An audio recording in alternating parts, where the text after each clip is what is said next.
greatly, but what about who want to know, adore you, have pity on our passion? We implore you. These gentlemen must make their choice before you. In the meantime, we tacitly ignore you.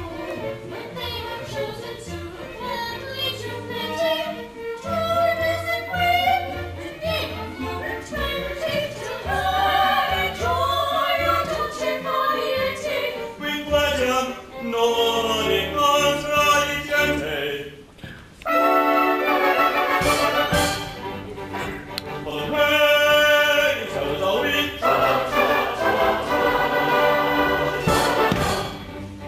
The fly of the emerald sea.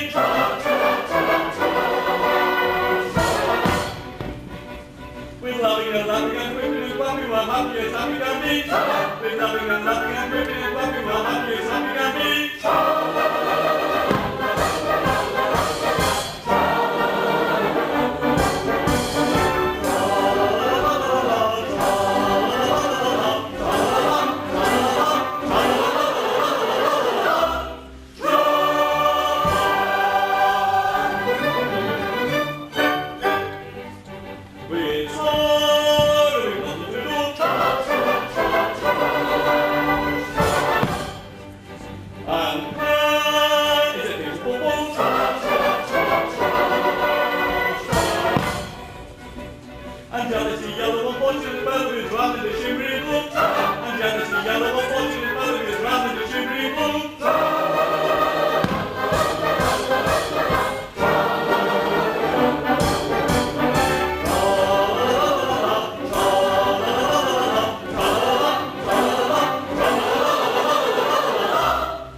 When morning is breaking, our couches forsaking, to greet our awaking with carols to come. And summer's days only when weary our morning come.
our destination.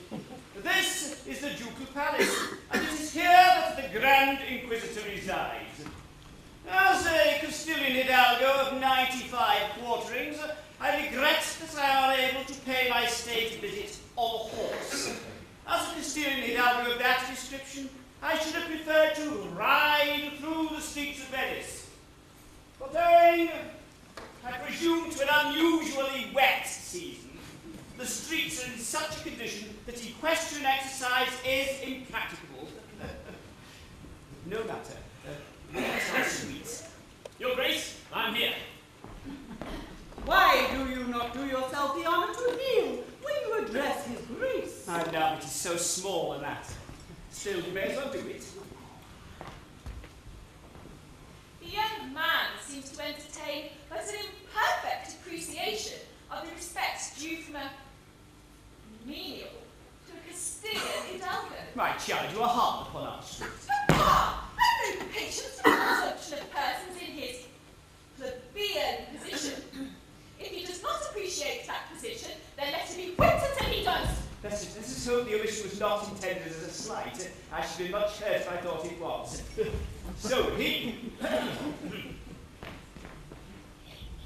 Where are the halberdiers who were to have had the honour of meeting us here, that our visit to the Grand Inquisitor might be made in becoming state? Your Grace, the halberdiers are mercenary people who stipulated for a trifle on account. How tiresome. Well, let us hope that the Grand Inquisitor is a blind gentleman. And the band who were to have had the honour of escorting us. I see no band. Your Grace, the band are sordid persons who require to be paid in advance. That's so like a band. Insuperable difficulties meet me at every turn. But surely they know his grace. Exactly. They know his Grace. Well, let us hope that the Grand Inquisitor is a deaf gentleman. A cornet à piston would have been something. Ah, you don't happen to possess the accomplishment of tootling like a cornet à piston. Alas, no, Your Grace. But I can imitate a farmyard.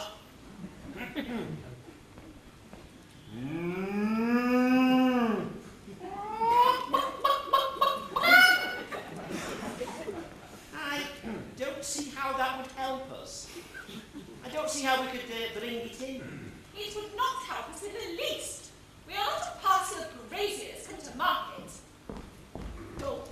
I know our sweet feelings.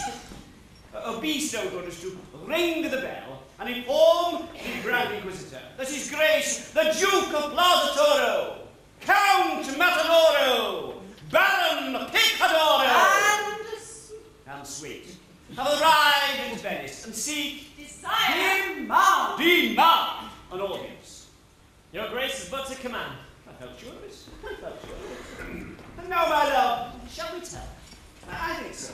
And now, my love, prepare for a magnificent surprise. It is my agreeable duty to reveal to you a secret which should make you the happiest young lady in Venice. A secret? A secret which, for state reasons, it has been necessary to preserve for 20 years. When you were a prattling babe of 6 months old, you were married by proxy to no less a personage than the infant son and heir of His Majesty, the immeasurably wealthy King of Barataria. Married to the infant son of the King of Barataria? Was I consulted? Then it was a most unpardonable liberty. Consider his extreme youth and forgive him. Shortly after the ceremony, that misguided monarch abandoned the creed of his forefathers and became a Wesleyan Methodist of the most bigoted persecuted time. The Grand Inquisitor, determined that the innovation should not be perpetuated in Barataria, caused your smiling and unconscious husband to be stolen and conveyed to Venice. A fortnight since, that Methodist monarch and all his Wesleyan court were killed in an insurrection. And we are here to ascertain the whereabouts of your husband and to hail you, our daughter, as Her Majesty, the reigning Queen of Barataria. Your Majesty.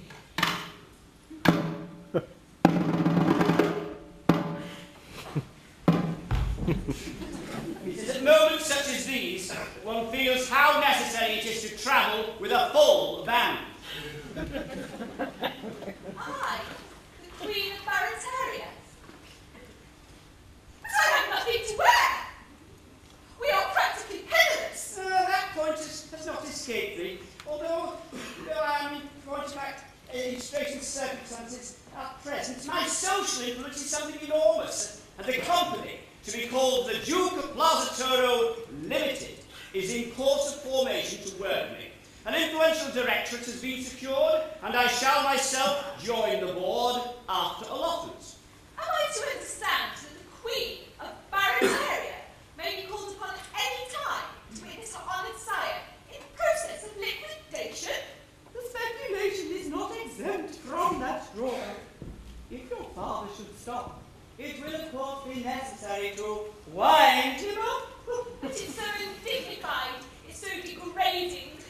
A grandee of Spain turned into a public company. Such a thing was never heard of. My child, the Duke of Barataria does not follow fashions, he leads them. He always leads everybody. When he was in the army, he led his regiments. He occasionally led them into action. He invariably led them out of it.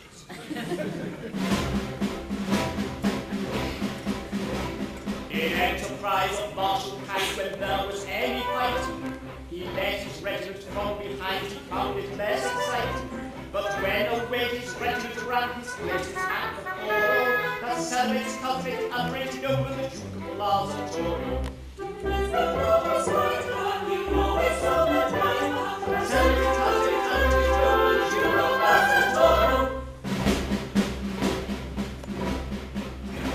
When to evade distractions and to hide they all proceeded, no soldier in that gallant band his heart was well esteemed. He lay concealed throughout the war, and so preserved his hero, that antes well-connected body of the Duke of Barataria.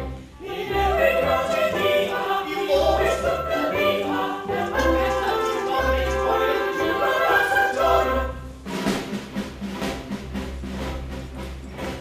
When told that they would all be shot unless they left the service, that hero hesitated not to marvellous his nervous. He sent his resignation in the first of all his morrow, that very overflowing, easy-going paladin, the Duke of Barataria. To never miss a day, he always showed the way, that very overflowing, easy-going paladin, the Duke of Barataria. That very overflowing, easy-going paladin, the Duke of Barataria.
will ever have reason to repent.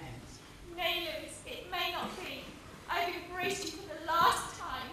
Casilda, I've just learned to my surprise and indignation that I was wed in babyhood to the infant son of the King of Barataria. the son of the King of Barataria, the child who was stolen in infancy by the Inquisition. The same, but of course you know the story. Know his story? Why, I've often told you that my mother was the nurse to whose charge he was entrusted. True, I had forgotten. When he has been discovered, and my father has brought me here to claim his hand. But you will not recognise this marriage. It took place when you were too young to understand its import.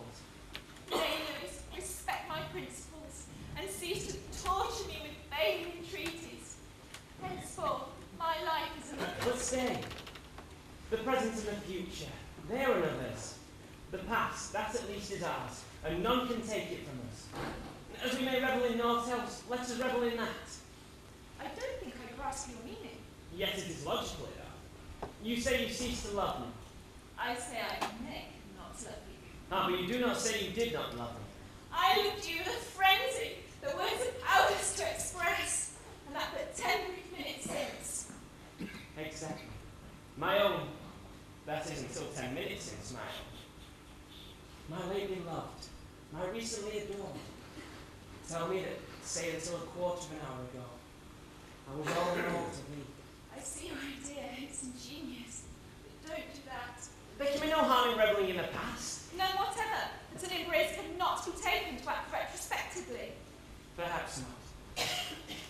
Casilda, you were to me as the sun is to the earth. And now our love, so full of life, is a silent, solemn memory. Must it be so, Casilda? It really is. It must be so.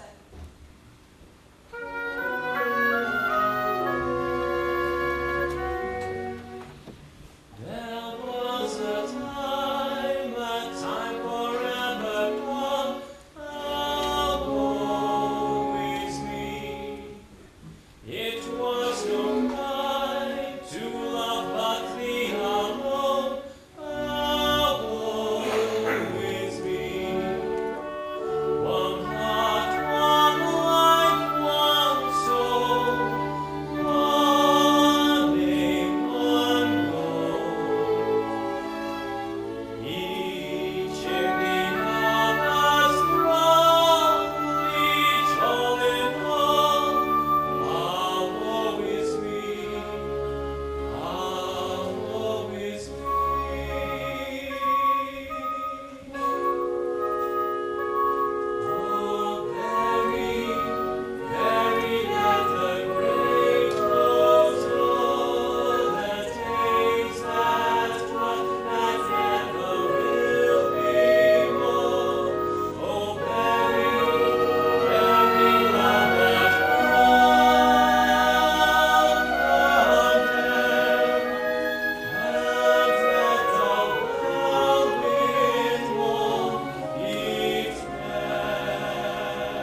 abstracted your infant husband and brought him here to Venice. So this is the little lady who has been so unexpectedly called upon to assume the functions of royalty. And a very nice little lady, too. Jim, isn't she? Distinctly Jim. How are we? Naughty temper. Oh, you must make some allowances. Her Majesty's head is a little turned by her access of dignity. I could have wished that Her Majesty's access of dignity had turned it in this direction. Unfortunately, if I am not mistaken, there seems to be some little doubt as to His Majesty's whereabouts. A doubt as to his whereabouts. Then we may yet be saved. A doubt? Oh dear no, no doubt at all. He is here, in Venice, plying the modest but picturesque calling of a gondolier. I can give you his address. I see him every day. In the entire annals of our history, there is absolutely no circumstance so entirely free from all manner of doubt of any kind whatever. Listen, and I'll tell you all about it.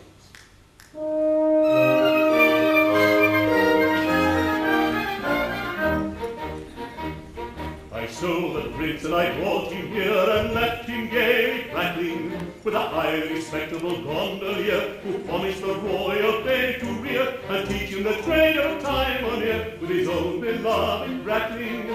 Both of the babes were strong and stout, and considering all things clever, of that there is no man of doubt, no probable possible shadow of doubt, no possible doubt whatever. No possible doubt whatever. But knowing I'm much disposed to fear to his terrible taste for tippling, that highly respectable gondolier could never declare with a mind sincere which of the two was his offspring dear, and which the royal stripling. Which was witty could never make out, despite his best endeavour. Of that there is no man of doubt, no probable possible shadow of doubt, no possible doubt whatever.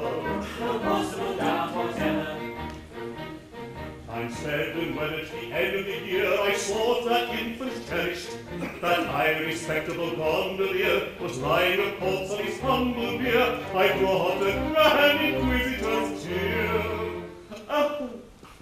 That gondolier had perished, and taste for drink combined with gout had doubled him up forever. Of that there is no man of doubt, no probable possible shadow of doubt, no possible doubt whatever. No possible doubt whatever. The children followed his own career, that statesman can't be parried. Of a highly respectable gondolier, well, one of the two who will soon be here. But which of the two it is not quite clear is the royal prince you married. Search in and out and round about, and you discover never a tale so free from every doubt, or probable possible shadow of doubt, or possible doubt whatever. A tale so free from every doubt, or probable possible shadow of doubt, or possible doubt whatever.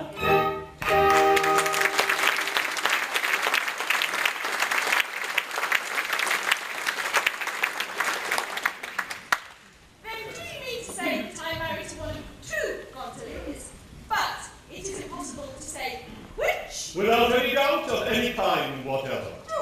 But be reassured, the nurse to whom your husband was entrusted is the mother of that musical young man, who is such a past master of that delicately modulated instrument.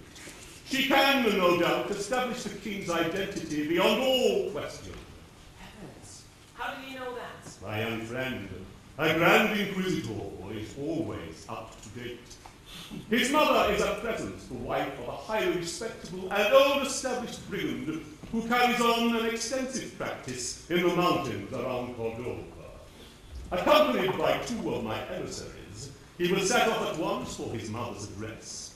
She will return with them, and if she has any difficulty in making up her mind, the persuasive influence of the torture chamber will jog her memory.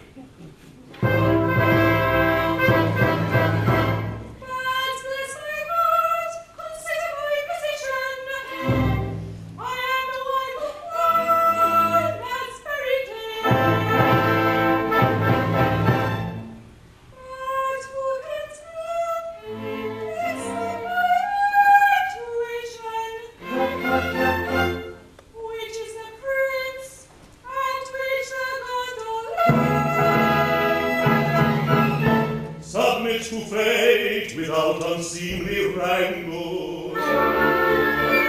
Such complications frequently occur.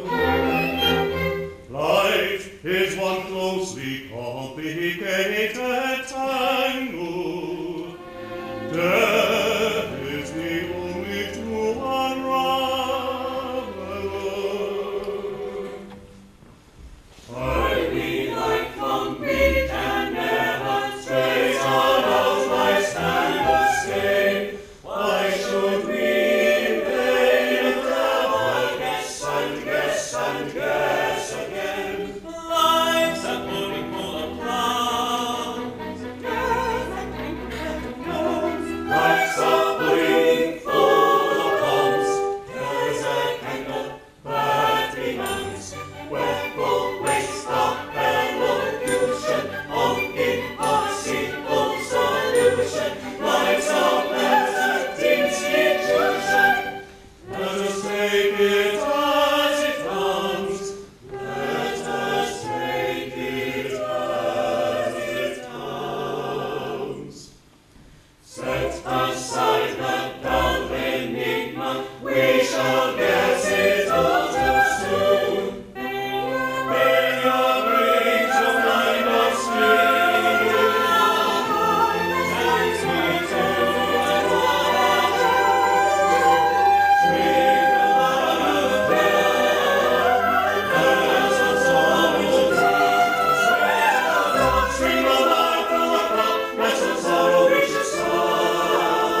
going to begin in real earnest.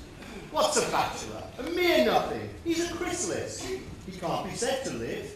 He exists. What a delightful institution marriage is. So why didn't we get married earlier? Why have we waited so long? Why did we get married 10 years ago? Because you couldn't find anybody nice enough. Because you were waiting for us. I suppose that was it. We were waiting for them without really knowing it. Hello. Good morning. If this gentleman's an undertaker, it's a bad omen. Ceremony of some sort going on. He is an undertaker. No little unimportant family gathering. Nothing in your line. Somebody's birthday, I suppose. Yes, mine.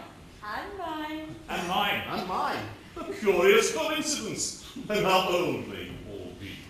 Oh, it's a rude question. But about 10 minutes.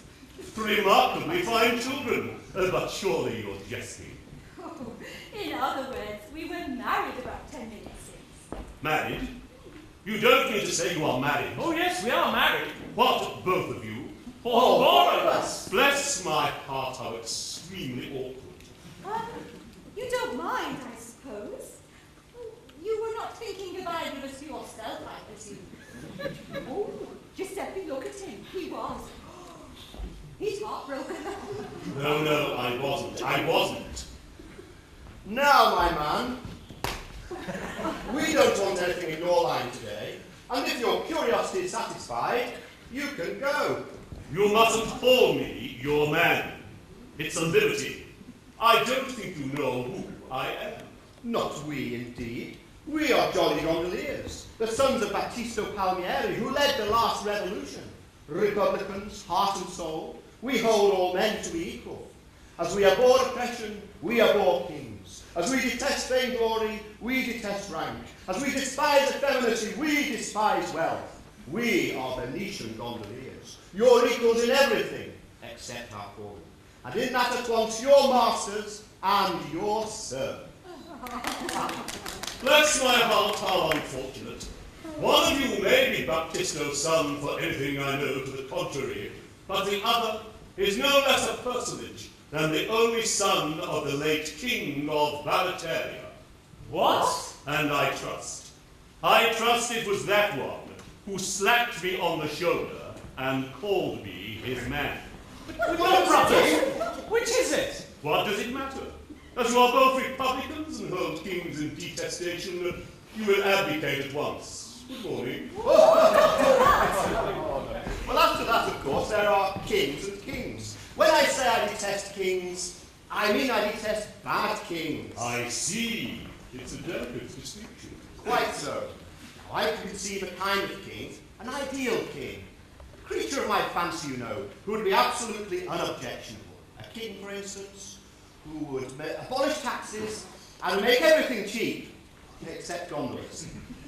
And give a great many free entertainments to the Gondoliers. And let off fireworks on the Grand Canal and engage all the gondolas for the occasion. And scramble money along the Rialto among the Gondoliers. Such a king would be a blessing to his people.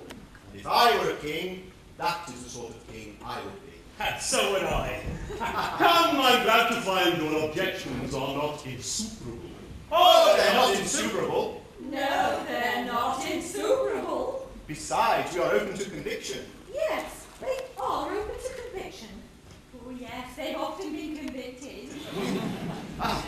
Our views may have been hastily formed on insufficient grounds. They may be crude, ill-digested, erroneous.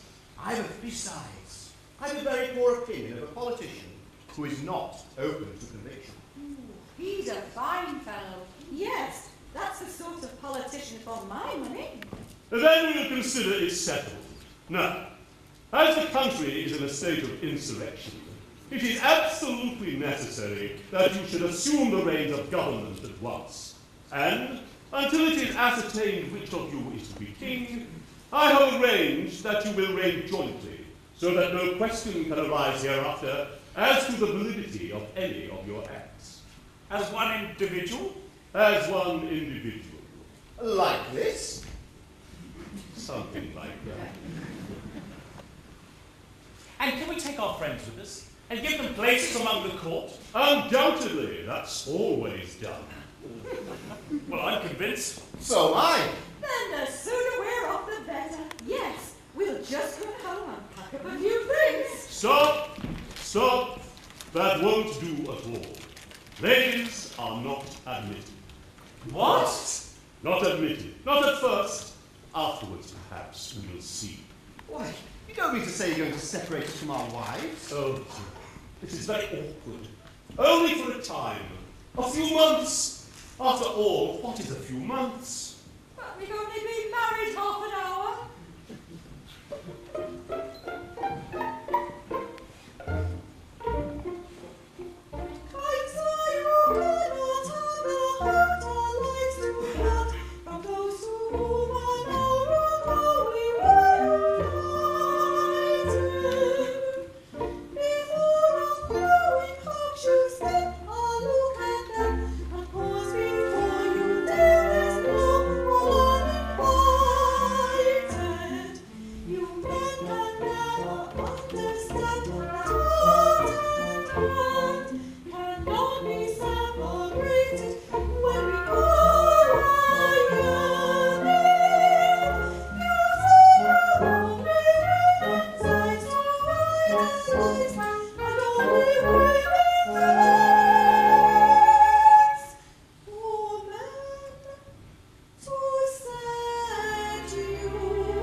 Separation will be very brief.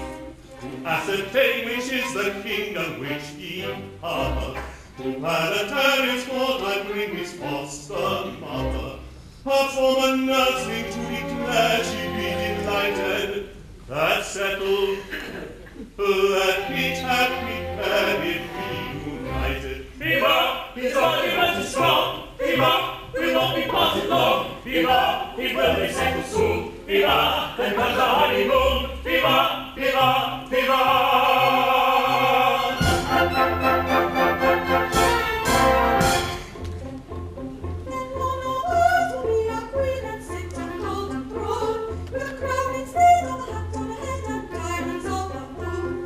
Beautiful brown and blonde and green.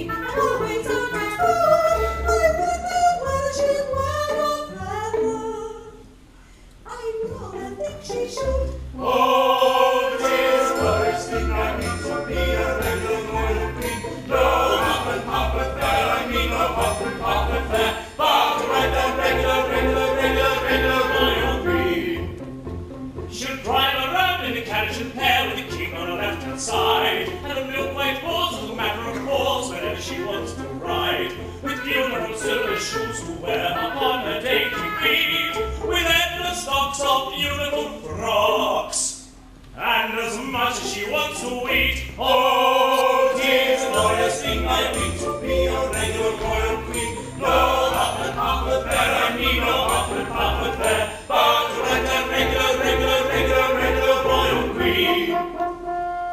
Whenever she condescends to walk, be sure she'll show it that. With a haughty stare and nose in the air like a well-born aristocrat. At any high society talks, she'll bear away around with a how do you do and how are you do, and I trust I see you well. Oh, 'tis a glorious thing, I mean, to be a regular royal queen. No hop and hop affair, I mean no hop and hop affair, but a regular royal queen. And noble lords will scrape and bow and love themselves in two, and open their eyes in lights of light, whatever she likes to do. And everybody will roundly vow she's fair as passing May, and say, how clever, at whatsoever she condescends to say. Oh, 'tis a glorious thing, I mean, to be a regular royal queen. No hop and hop affair, I mean no hop and hop affair, but a regular royal queen. Oh, 'tis a glorious thing, I mean, to be a regular royal queen. Right, a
regular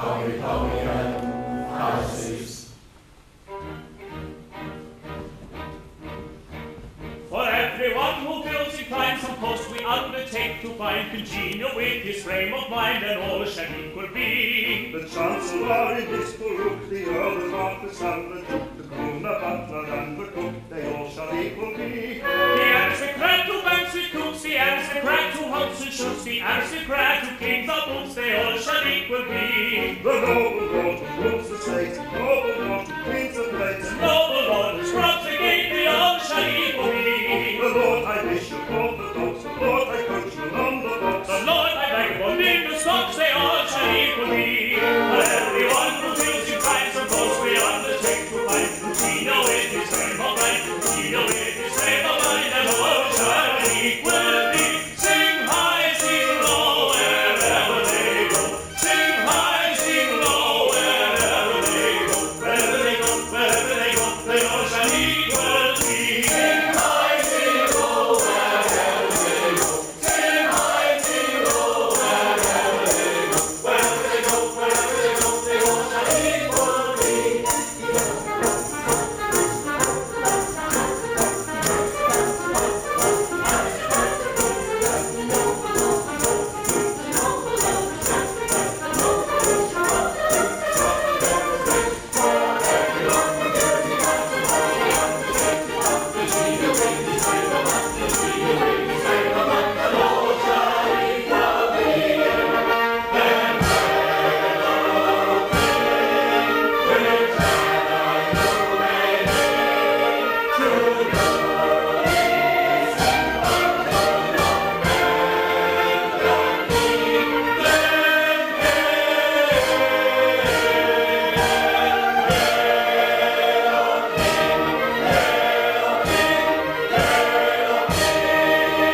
We are to act as one person. Exactly. Now, although we act as one person, we are, in point of fact, two persons. I don't think we can go into that. It is a legal fiction. And legal fictions are solemn things. Situated as we are, We can't recognise two independent responsibilities. No, but you can recognise two independent appetites. It's all very well to say we act as one person, but when you supply us with only one ration between us, I should describe it as a legal fiction carried a little too far. It's rather a nice point. I don't like to express an opinion offhand. Suppose we reserve it for argument before the full court. But what are we to do in the meantime? We want our tea!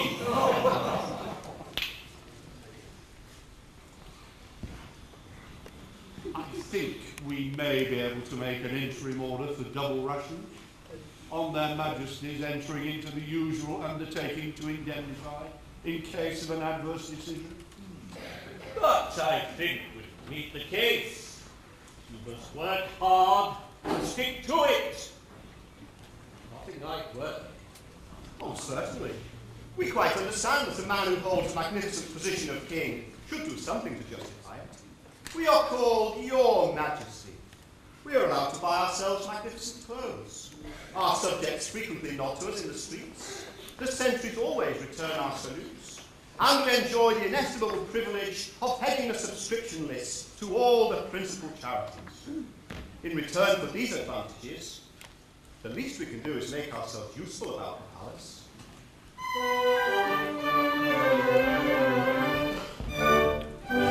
Rising early in the morning, we proceed to light the fire. Then a majesty adorning in its work and day attire, we embark without delay on the duties of the day. First we polish off some batches of political dispatches and foreign politicians circumvent. Then if business isn't heavy, we may hold a royal levy or ratify some acts of parliament. Then we probably review the House of Troops with the usual shower lamps and shower hoops, or receive with ceremonial and state an interesting piece of potentate. After that we generally go and dress up private rally. It's a rather nervous duty, he's a country little man. Writes some letters literary for a private secretary. He's shaky in his standing, so we help him if we can. Then in view of Reagan's dinner, we go down and order dinner. Then we polish the regalia and the coronation plates. Spend an hour in titillating all the gentlemen in waiting, or we run on little errands for the ministers of state. Oh, philosophers may sing of the troubles of a king, yet the duties are delightful and the privilege is great. But the privilege and pleasure that we treasure beyond measure is to run on little errands for the ministers of state. Oh, philosophers may sing of the troubles of the king, yet the duties are delightful and the privilege is great. And the privilege and pleasure that we treasure beyond measure is to run a little errands for the minister of state. After luncheon, making merry on a fine glass of sherry, if we've nothing in particular to do, we may make a proclamation or receive a deputation, then we possibly create a peer or two. Then we help a fellow creature on his path, with the potter or the thistle or the bar. Then we dress and toddle up in semi-state, to a festival, a function or a state. Then we go and stand on sentry at the palace private entry, marching hither, marching thither, up and down and to and fro, while the warrior and duty goes in search of fear and beauty, and it generally happens that he hasn't far to go. He'll relieve us if he's able, just in time to lay the table. Then we dine and serve the coffee, and at 12:30 or 1. With a pleasure that's emphatic, we retire to our attic, with the gratifying feeling that our duty has been done. Oh, philosophers may sing of the troubles of a king, but of pleasures there are many, and of worries there are none. And the culminating pleasure that we treasure beyond measure is the gratifying feeling that our duty has been done.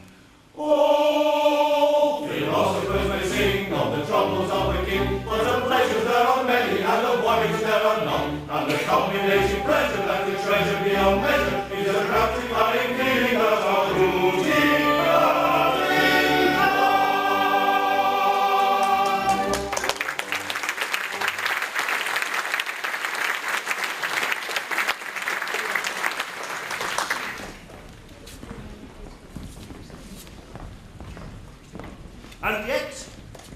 very pleasant existence. They're also singularly kind and considerate. You don't find them wanting to do this or do that, or saying, it's my turn now. No, they let us have all the fun to ourselves and never seem to grudge it. Makes one feel quite selfish. It almost seems like taking advantage of the situation. How nice they were about the double rations. Most considerate. Ah, there's only one thing wanting to make our lives thoroughly comfortable. And that is? The dear little wives we left behind us 3 months ago. Yes, it is dull without female society. We can do without everything else, but we can't do without that. And if we have that in perfection, then, oh, we have everything. There is only one recipe for perfect happiness.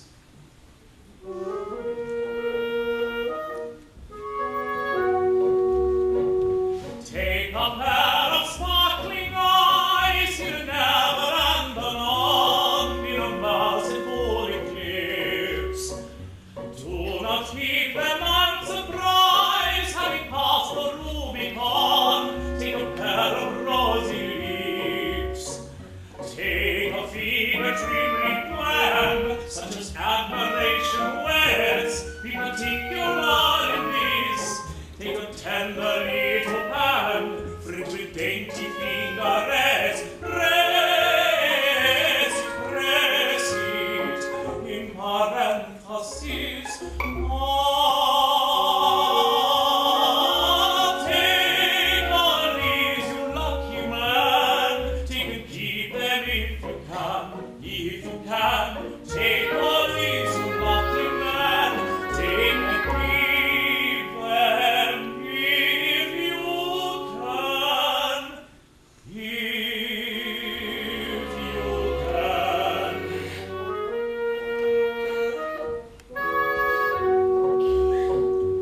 Take a pretty little cart, quite convenient or a van, about with thread is fine.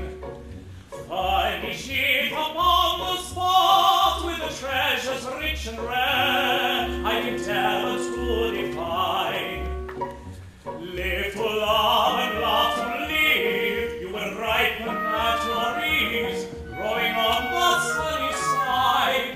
Fate has nothing more to give, you're a dainty man to please.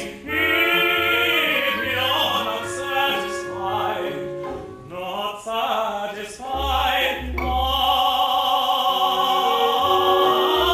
take my counsel, happy man, act upon it if you can.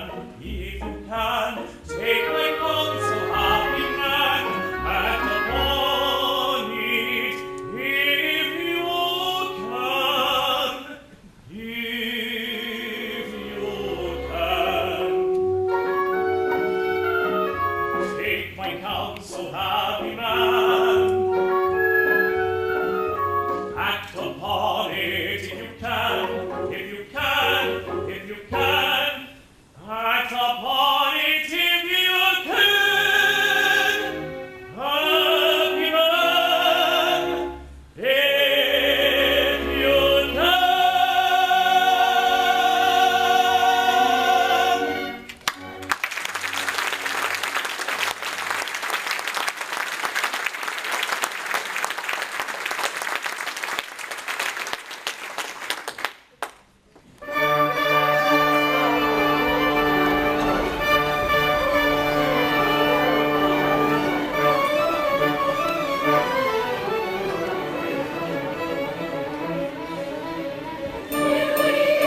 like it. You see, it was like this. After you left, we felt all dull and mopey, and the days just crawled by, and you never wrote. So at last I said to Janetta, I can't stand this any longer.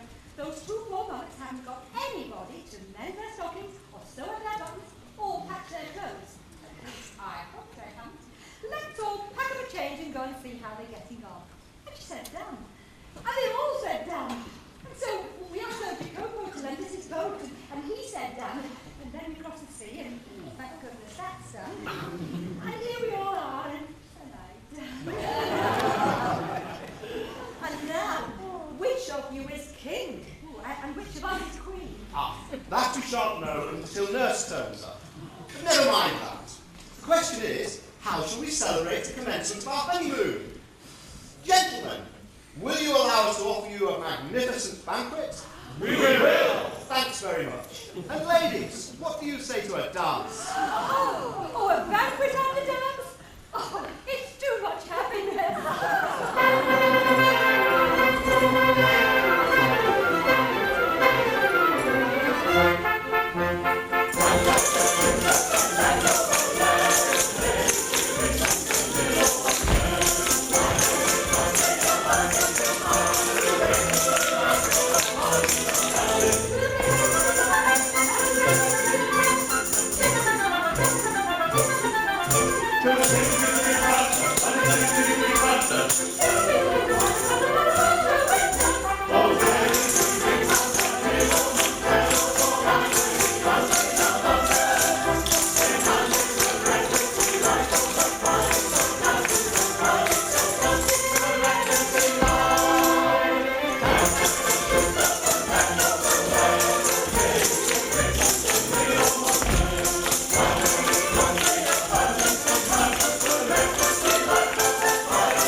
Good evening.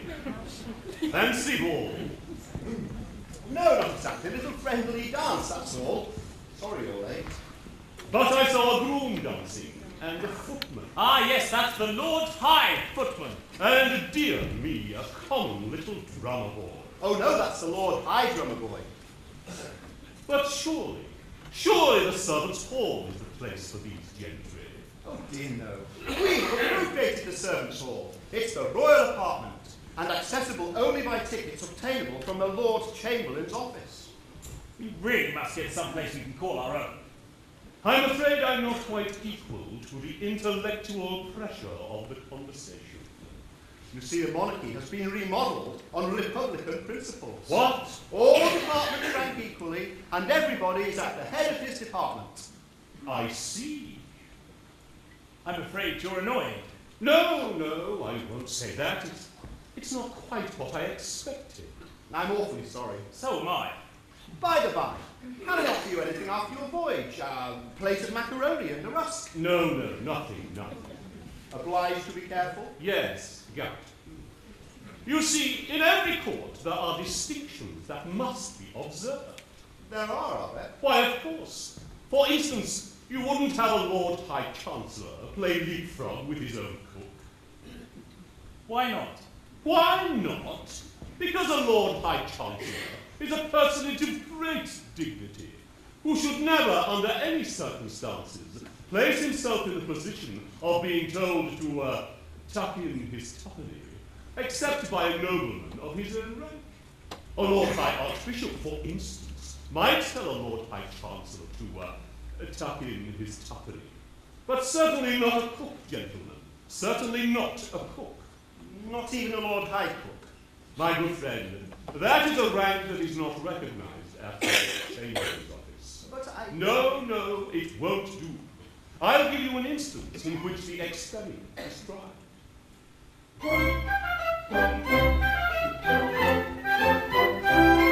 There lived a king, as I've been told, in the wonder working days of old, when hearts were twice as good as gold, and 20 times as mellow.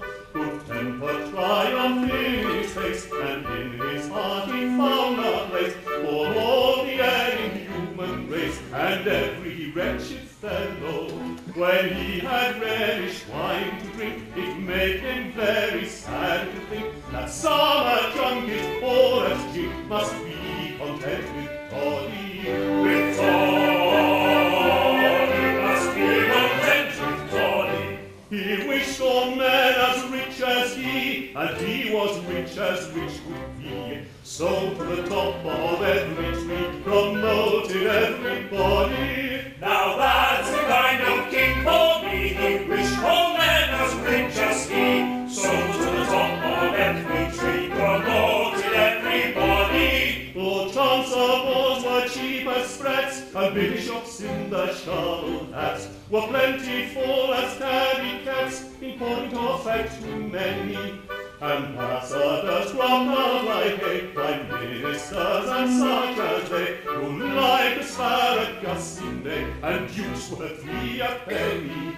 On every side field marshals gleamed, small beer were more than heresy, with Admiral the ocean team around his wide dominions. With admirals around his wide dominions. And party leaders you might meet in 2s and 3s on every street, maintaining with no little heat their various opinions. Now that's a sight you could not beat, to party leaders in each street, maintaining with no little heat their various opinions. That king, although no one denies, his heart was of abnormal size. If he had acted otherwise, if he had been a tutor, the end is easily foretold, when every blessed thing you hold is made of silver or of gold. You long for simple pewter,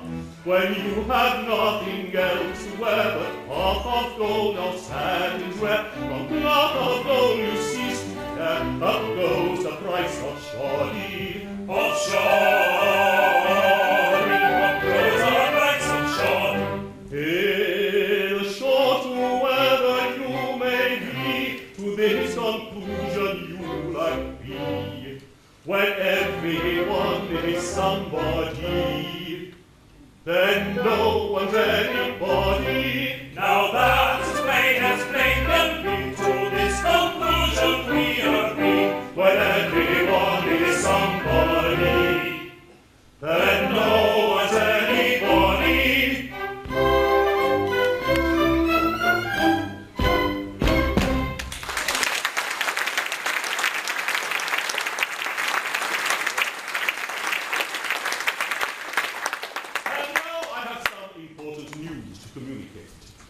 His Grace the Duke of Barataria, Her Grace the Duchess, and the beautiful daughter Casilda. I say, the beautiful daughter Casilda, We urge you. have arrived at Barataria, and will be here at any moment. The Duke and Duchess are nothing to us. But the daughter, the beautiful daughter, you're a lucky dog, all of you. I think you're a very incomprehensible old gentleman. Not a bit. I'll explain. Many years ago, when you, whichever you are, were a baby, you, whichever you are, were married to a little girl who was grown up to be the most beautiful young lady in Spain. That beautiful young lady will be here to claim you, whichever you are, in half an hour. And I congratulate that one, whichever it is, with all my heart. Married? When a baby? But we were married 3 months ago. One of you, only one. The other, whichever it is an unintentional bigamist. Well, upon my word! Who are these young people? Who are we? Why, their wives, of course. We've just arrived. Their wives? Oh dear, this is very unfortunate. Oh dear, this complicates matters. Dear, dear, what will Her Majesty say? And do you mean to say that one of these monarchs was already married? And that neither of us will be a queen? That is the idea I intended to convey. Oh, Tessa, my dear, dear child. Get away, you! It might be you. Ginetta, my poor, poor little woman. Don't! Who knows whose husband you are?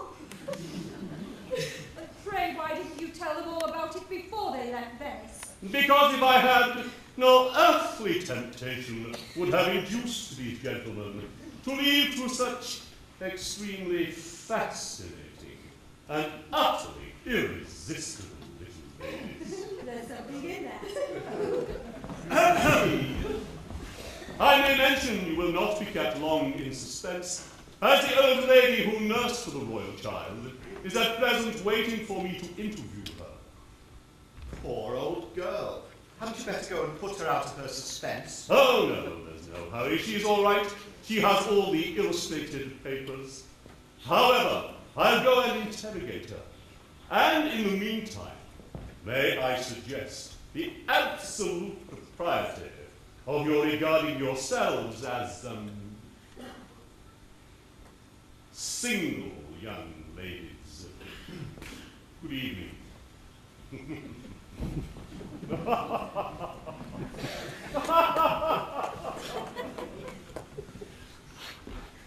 Well, here's a pleasant state of things. Delightful.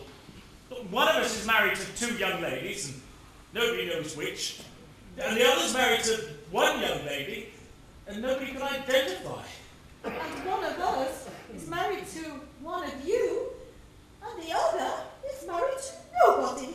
But which of us is married to which of you, and what's to become of the other? Quite simple. Observe. 2 husbands managed to acquire 3 wives. 3 wives, 2 husbands. That's 2/3 of a husband to each wife. Oh, Mount Vesuvius! Here we are in arithmetic. My good sir, one cannot marry a vulgar fraction. You've no right to call me a vulgar. Now, we're getting mixed. The situation is entangled. Let's try and comb it out.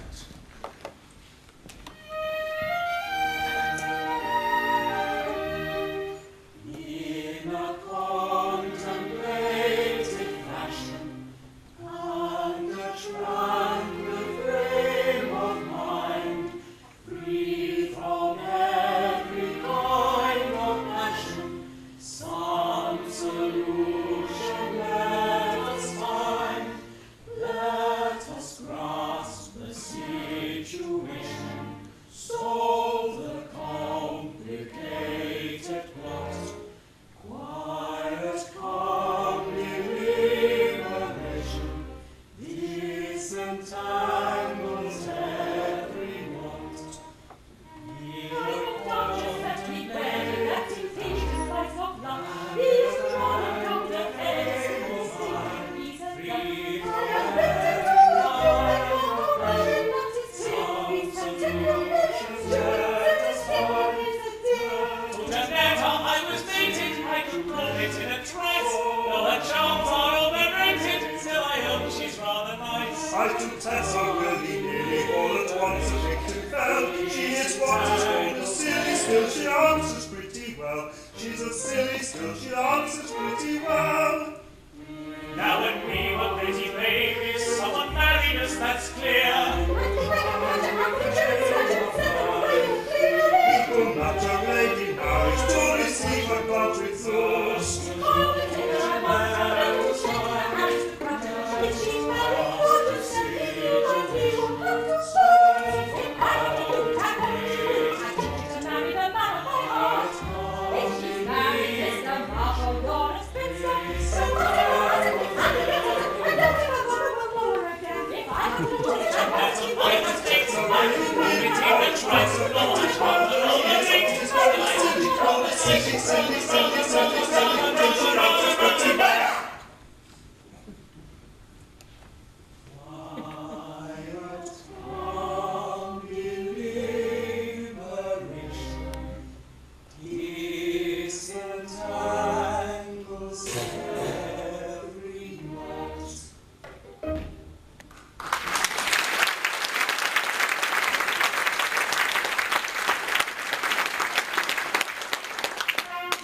And now, my child, prepare to receive the husband to whom you were united under such romantic and interesting circumstances. But which is it? There are two of them.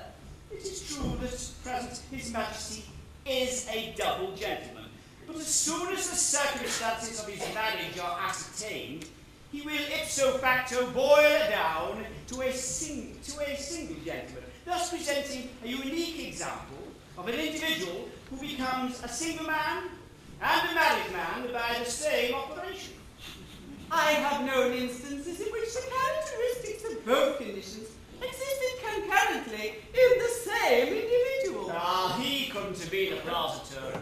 No, couldn't be though. Well, whatever happens, I shall of course be a dutiful wife, but I can never love my husband. I don't know. It's extraordinary what unprepossessing people one can love, if one puts one's mind to it. I loved your father. Well, that remark was a little hard, I think. Rather cruel, perhaps. Somewhat uncalled for, I venture to believe. It was very difficult, my dear. But I said to myself, that man is a duke, and I will love him. Several of my relations bet me I couldn't, but I did, desperately.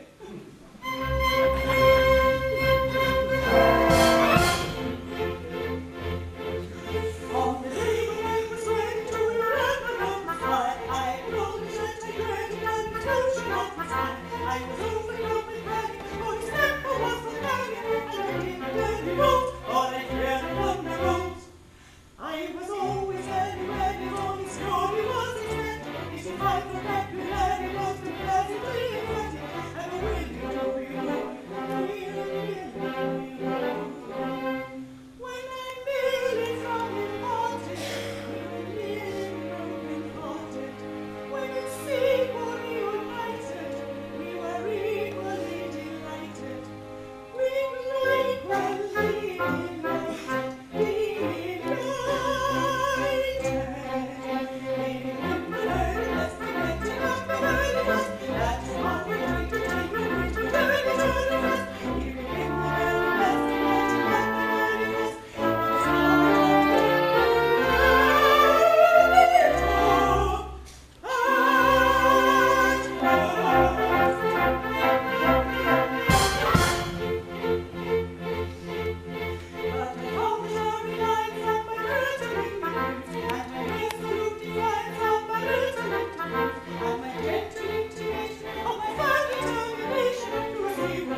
gazing in the lustre of unaccustomed pocket money.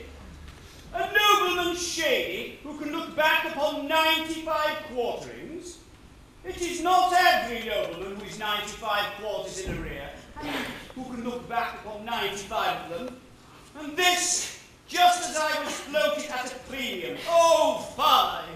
Your Majesty is surely unaware that directly your Majesty's father came before the public, he was applied for over and over again. My dear, Her Majesty's father was in the habit of being applied for over and over again, and very urgently applied for too, long before he was registered under the Limited Liability Act. To help unhappy commoners and add to our enjoyments, affords a man of noble rank congenial employments.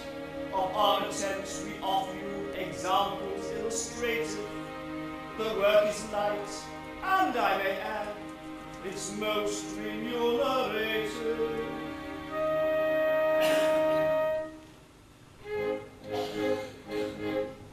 Small titles and orders for mercenary callers I get and are highly delighted. They're highly delighted.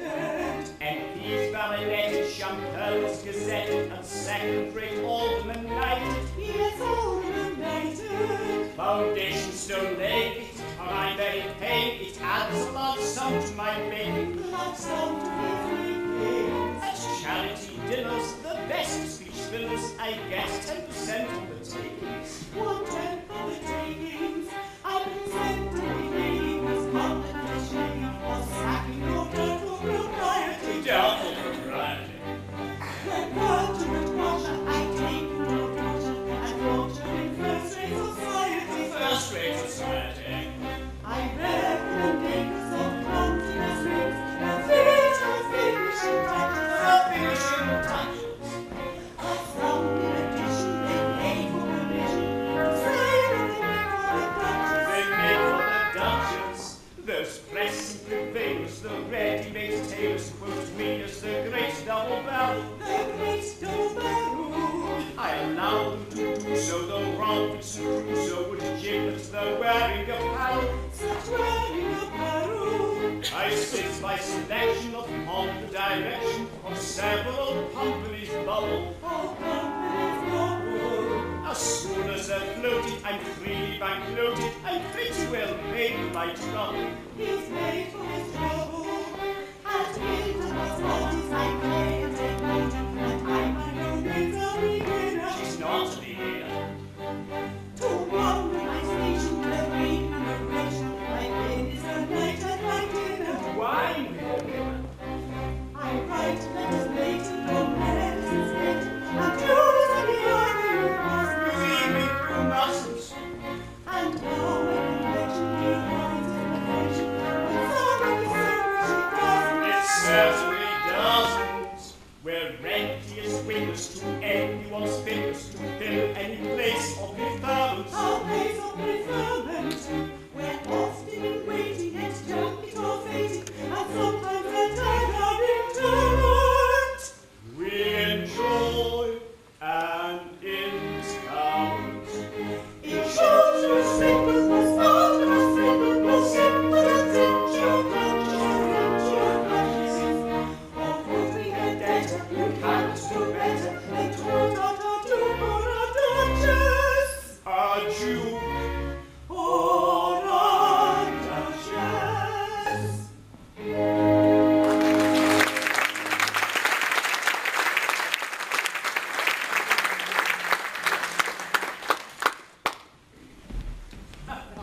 Ah, their Majesties. Your Majesty. The Duke of Plaza Toro, I believe. The same.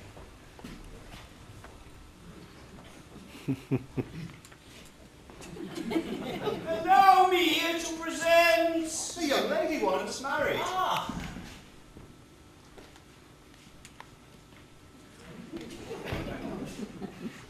Gentlemen, I am most obedient servant of one of you. Oh, Lewis. I am now about to address myself to the gentleman whom my daughter married. The other may allow his attention to one wonder if he likes, for what I am about to say does not concern him. Sir, you will find in this young lady a combination of excellences which you would search for in vain in any other young lady who had not the good fortune to be my daughter. There seems to be some little doubt as to which of you is the gentleman I am addressing, and which is the gentleman who is allowing his attention to wander. But when that doubt is solved, I shall say, still addressing the attentive gentleman, take her, sir, and may she make you happier than her mother has made me. If possible. And now there's a little matter to which I think I am entitled to take exception. I come here in state with her Grace the Duchess and her Majesty my daughter. And what do I find? Do I find, for instance, a guard of honour to receive me? No. No. Refreshment provided? No. No. A royal salute fired? No. No. Triumphal arches erected? No. No. The bell set ringing? No. Yes! One! The visitors. And I rang it yourself. It is not enough. It is not enough. Upon my honour, I'm very sorry, but you see, I was brought up in a gondola, and my ideas of politeness are confined to taking off my cap to my passengers when they tip me. That's all very well in its way, but it is not enough. I'll take off anything else in reason. A royal salute to my daughter, it costs so little. Pa, I don't want to salute. My dear sir, as soon as we know which of us is entitled to take that liberty, she shall have as many salutes as she likes. As for guards of honour and triumphal arches, though, you don't know our people. They wouldn't stand for it. They're very offhand with us. Very offhand indeed. But you mustn't allow that. You must keep them in proper discipline. You must impress your court with your importance. You want deportment, carriage. Oh, we've got a carriage. Manner, dignity. There must be a good deal of this sort of thing.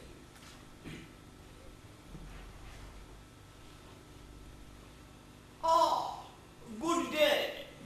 I trust you are keeping in good health.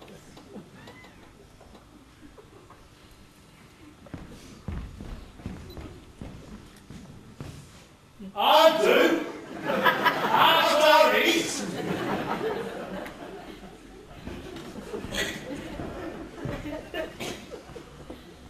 And a little of this sort of thing.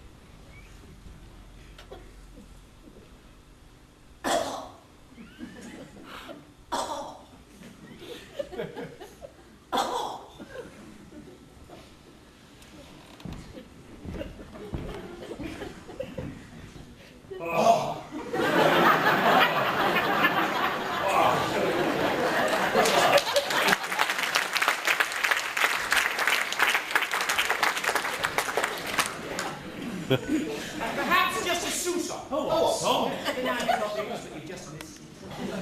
Of this sort of thing. We are living down by the river. If you're passing, do call on us.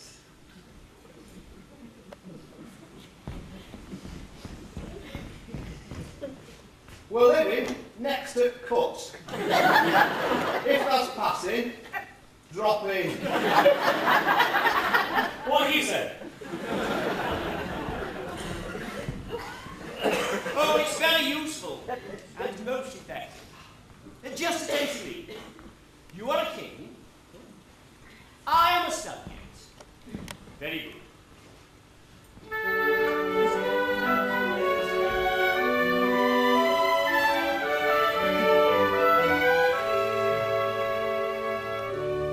I am a courtier grave and serious, who is about to kiss your hand. Try to combine a pose imperious with a demeanor nobly planned. Let us combine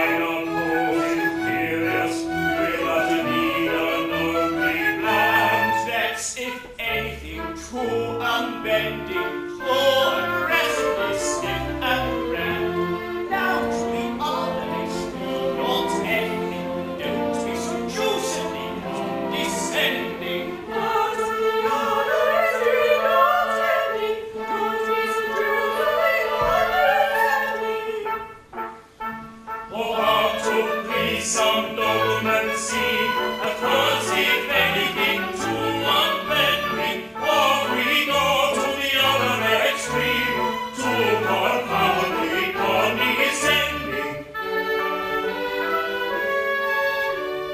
Now out of vault of false sedately, offer your hand with conscious pride, try to combine our opposing ills with Love has an attitude not to stay, still sufficiently dignified. once sleep twice, once sleep twice, bow, rest me where you lie. Go, Captain Bow, calls you nicely, that is the style of him precisely.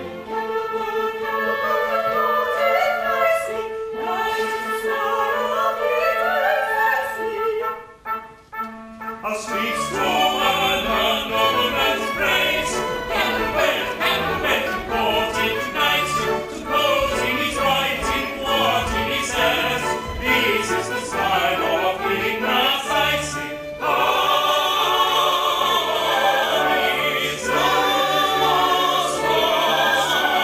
This is the style of being precisely.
The old bird has gone away and left the young chickens together. That's called tact. It really is awkward. We ought to explain to her how we are situated. It's not fair to the girl. Then why don't you do it? I'd rather not. You! I don't know how to begin. Madam, we, that is several of us, Gentlemen, I am bound to listen to you, but it is right to tell you that, not knowing that I was married in infancy, I am over head and ears in love with somebody else. our case exactly. We're over head and ears in love with somebody else. In point of fact, our wives. Your wives? Then you are married. It's not our fault. We knew nothing about it. We are sisters in misfortune. My good girls, I don't blame you. Only before we go any further, we must really arrive at some satisfactory arrangements, or we shall get hopelessly complicated.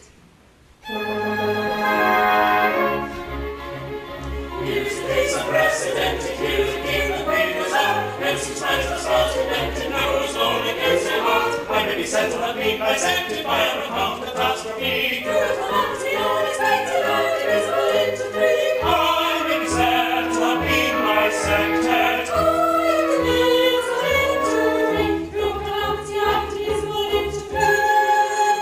I'm not in soul, how can we walk, marriage is state of liberty, by next to the count of the top, bisected by the divisible into three. Oh, mother is all, how can you go on? Marriage is state of liberty, unity, what is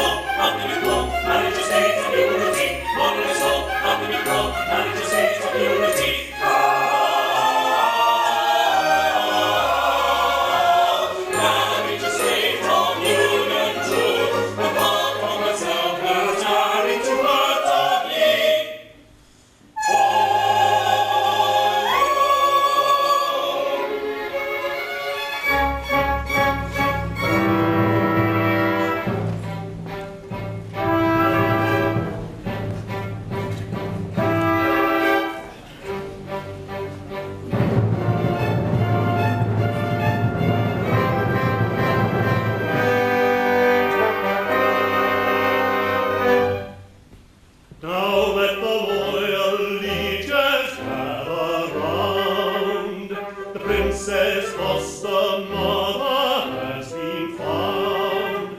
She will declare to silver clarion sound the bride for the king. Let him forthwith be crowned.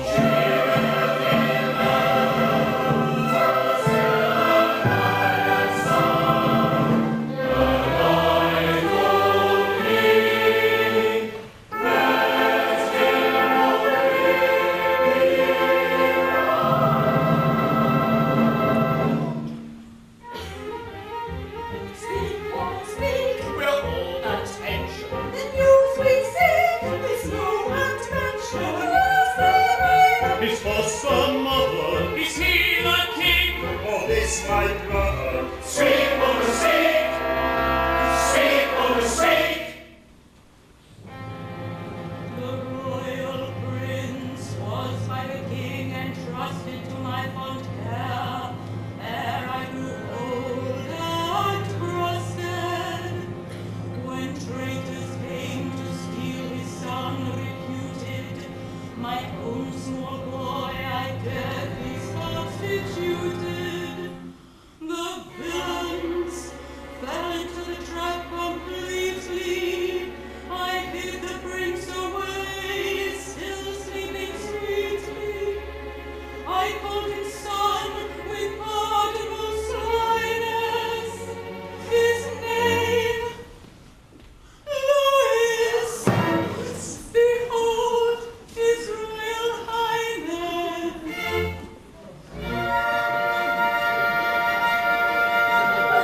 Castle down.